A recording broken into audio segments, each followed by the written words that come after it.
What were some of your favorite times about Ma Barker's gang, Don? Playing all the nightclubs and things. We used to travel the city, out of state, different places. It was a lot of fun back in those days. Mm-hmm. What do you remember most about Ma Barker's gang? I remember doing those street concerts for the Detroit Federation. Oh, that was before. That's when we had yes, green shoes and white Nehru jackets. Yes, absolutely. That's when Johnny Johnson was in the group. Yes, I remember those, and I remember all of the nightclub engagements. I remember there were times when I couldn't get into the clubs because I was too young, and no matter how we tried to dress me up to look like I was older, it just didn't work at that time. Of course, nowadays it really doesn't matter too much what age you are, as long as you've got the capital, you can get in. So I remember those things, and I remember seeing and being with so many headlining top professional people, Edwin Starr and the Fantastic Four, and the list goes on and on and on. And I had an opportunity to actually observe these people and watch their performances and learn from them. And the fact that we came from an area in the city, Southwest Detroit, which was filled with people with so much talent, people who sang and people who danced and people who were professional, could have been professional athletes. Southwest Detroit was a very talented area, and it just existed from the time when you were a teenager up through the time when I was a teenager, and I feel very fortunate and very blessed to have come from that area. And coming from that area, I had an opportunity to just learn and grow and develop, and it's a very, very special and very significant time in my life. Okay, remember before the Ma Barker's gang situation, when we wore the Nehru jackets and the green shoes and had Johnny in the group? Do you guys remember what our outfits were between Ma Barker's gang and the time of the Expressions?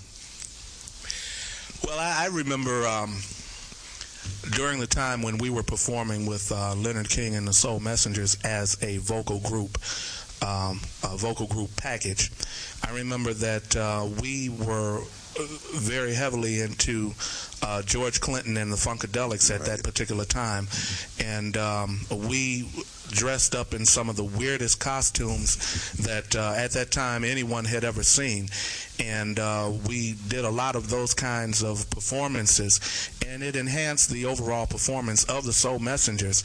And once again, it was just an opportunity to watch what others were doing and be influenced by what others had done, and we incorporated that into some of the things that we did, and it worked very well. And another little known fact the audience probably doesn't know is that in the early 70s, the three of us were also known as the Moments.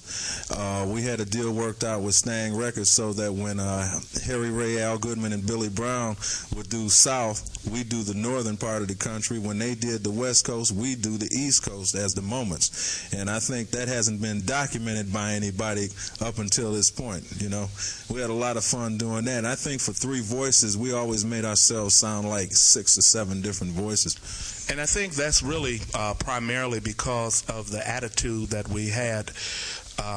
When it came time to rehearse, it was business.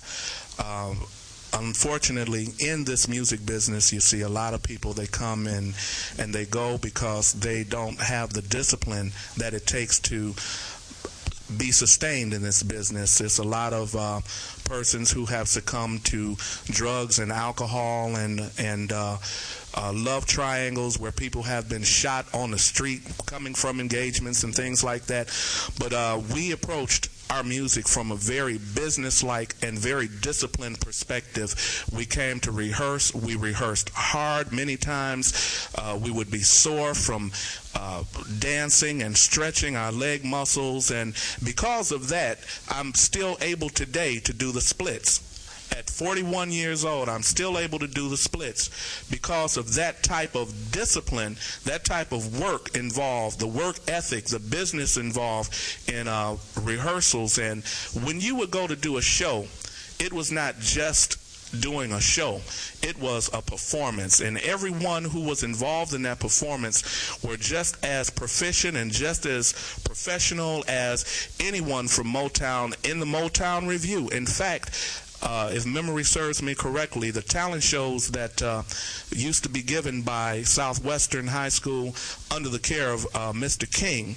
Late Mr. William King. Yes. Those talent shows rivaled anything that happened at the Fox Theater. And and we had so many different people who were capable of doing so many different things.